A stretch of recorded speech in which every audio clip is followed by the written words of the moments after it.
vimos cómo la pobreza absoluta y la riqueza absoluta son factores que presionan sobre la calidad del ambiente. Y podemos asegurar que sin superar ambos, la riqueza absoluta que genera un poder absoluto y que desvincula de los impactos negativos de la degradación ambiental a quienes la producen, y la pobreza absoluta que ha colocado frente a los factores de degradación a la inmensa mayoría de la población y que los convierte en víctimas no solo de sus propias acciones, sino también de las acciones sobre lo que ellos no tienen control, nos dicen que la tarea de asumir los grandes temas ambientales nos obliga a asumir las desigualdades sociales y el origen de la riqueza y la pobreza. Pero hay algo mucho más importante que tiene que ver con la contaminación ambiental.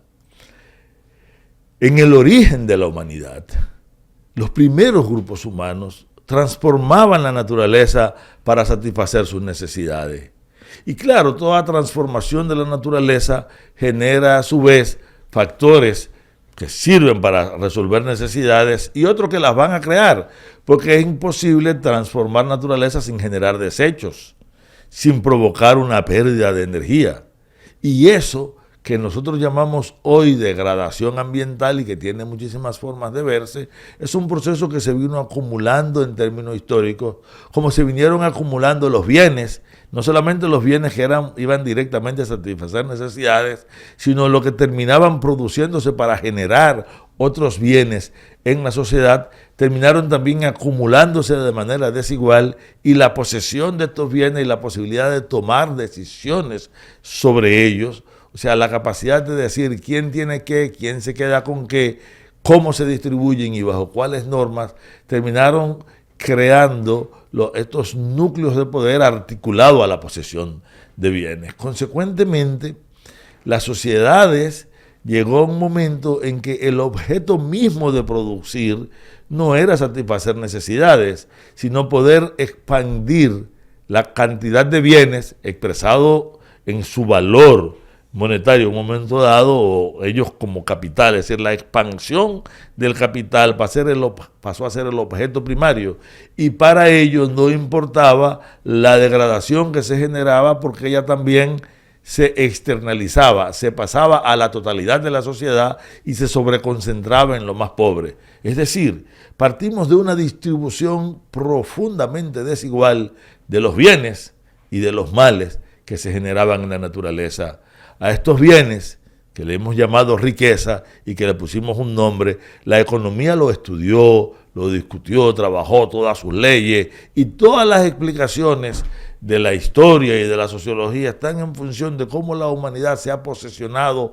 se ha confrontado en función de la posesión, de la distribución de estos bienes y de estos males. Lo que pasa es que los males no recibieron un nombre, pero si aquellos son bienes porque satisfacen necesidades, estos que las generan, vamos a llamarle males. Lo que pasa es que aquellos, su acumulación, le hemos dicho riqueza. Pues en el marco de este programa vamos a llamarle a los males acumulados pobreza. Entonces, ¿qué hemos visto? Que en la historia de la humanidad, la pobreza y la riqueza tienen el mismo origen simultáneo, porque tienen que ver fundamentalmente con quién se apropia de qué en este proceso de producción y cómo se distribuyen. De hecho, jamás ha habido una persona con mayor vocación distributiva, con mayor espíritu social que los poderosos y los ricos a la hora de redistribuir los males y la pobreza, o sea, de externalizarla. Pero esto crea otros problemas de naturaleza ambiental a los que nos referimos con mucha frecuencia, porque a la sociedad se le habla siempre del consumismo, es decir, la adquisición de bienes que no van a satisfacer necesidades, porque los mecanismos que crean nuestra voluntad, que la manejan, nos han dicho que la necesitamos a través de la propaganda, a través del anuncio, a partir de ese mecanismo de seducción que nos induce a consumir para que los bienes que se generan, los productos que se generan, agoten su ciclo de mercado y satisfagan no las necesidades sociales, sino la búsqueda de expandir el capital. Consecuentemente, si nosotros no tocamos este modelo,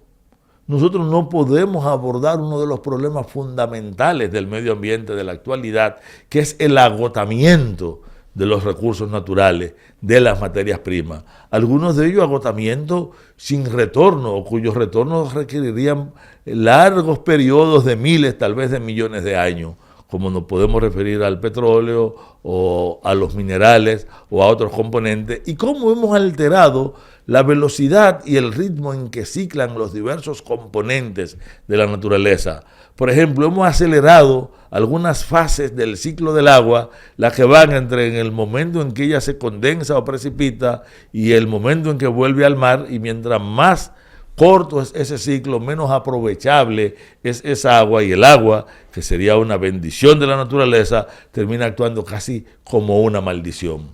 Por eso,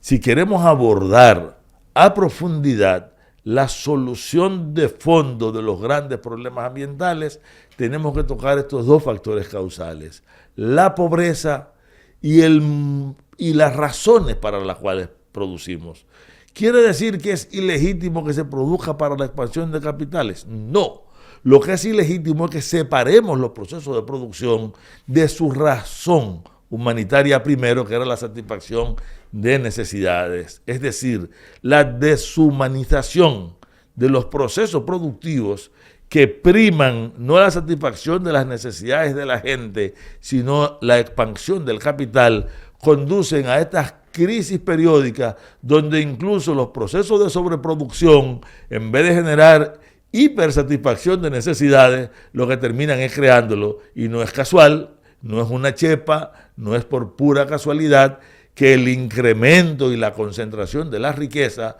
implica siempre en todas las sociedades y en todas las épocas de la historia el incremento de la pobreza y la dispersión además de la pobreza. Concentración e incremento de capitales, dispersión e incremento de la pobreza son los dos extremos que tienen que ver demasiado con esta crisis ambiental. Pero hay otro componente que se toca poco, y es de qué manera la gestión política de los estados, las políticas públicas y las políticas internacionales pesan en la actual crisis ambiental y sus tendencias. De eso en la tercera fase. Cuidado.